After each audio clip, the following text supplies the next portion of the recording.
भारत आने वाले सबसे पहले यूरोपियंस कौन थे? भारत आने वाले सबसे पहले यूरोपियंस पुर्तगाली थे। अच्छा। किंतु यूरोपियंस में इटली, जिसका एक राज्य वेनिस भारत के साथ मसालों का व्यापार करता था। लेकिन वेनिस इटली ने भारत में किसी तरह की कोई कोठी नहीं बनाई और उसका जो परमानेंट सेटलमेंट यहाँ पे नहीं हुआ था, इसलिए पुर्तगाली को ही कहा जाता है कि वो भारत आने वाले पहले यूरोपियंस थे।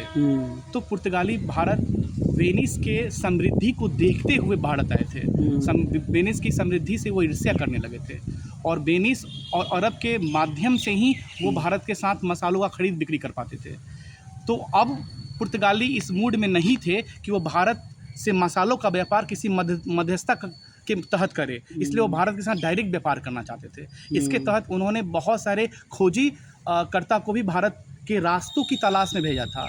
ऐसे ही एक नाम है बार्थोलोमियो डियाज का, जिन्होंने 1487 ईस्वी में अफ्रीका के दक्षिणी भाग तक आए थे और उसका नाम केप ऑफ गुड होप रखा था। लेकिन वो भारत आ नहीं सके और वो लिस्बन 1488 में पहुंच गए। 10 साल के बाद वास्को डी गामा, जिनका नाम हम जानते हैं, जिन्होंने भारत के समुद्री मार्ग की खोज की थी, में वो भारत के केरल राज्य के समुद्री तट कालीकट पहुँचे, जिसका वर्तमान नाम कोझिकोड भी है। उनका वहाँ के स्थानीय राजा जमोरीन के साथ काफ़ी संघर्ष हुआ।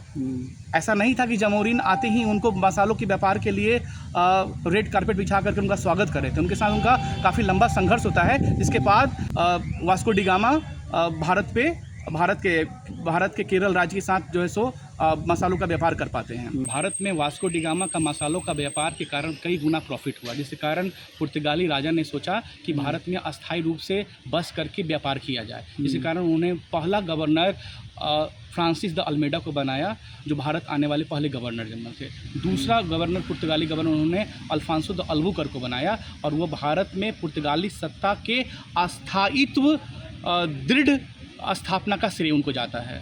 अब भारत में वो मसालों का व्यापार करने लगे। मसालों में काली मिर्च जो है उसका व्यापार वो मुख्य रूप से किया करते थे और यूरोपियंस थिंकर ऐसा कहते हैं कि अगर यूरोपियंस भारत के साथ मसालों का व्यापार नहीं रोकते हैं तो यूरोपियंस का सारा सोना भारत आ जाएगा। तो ऐसा इसलिए था क्योंकि शुरुआती स्टेज में हम देखते हैं कि पुर्तगाली जो भारत के साथ व्यापार करते थे, उनका जो तरीका था वो था बार्टर सिस्टम। तो बार्टर सिस्टम का मतलब हम समझते हैं कि सामान के बदले में सामान की खरीद बिक्री होती है। तो इसमें वो क्या देते थे और क्या लेते थे। तो मसाला का व्यापार करते थे तो मसाले के बदले वो सोना, चांदी, हीरे जवाहरात और कीमती रत्न दिया करते थे।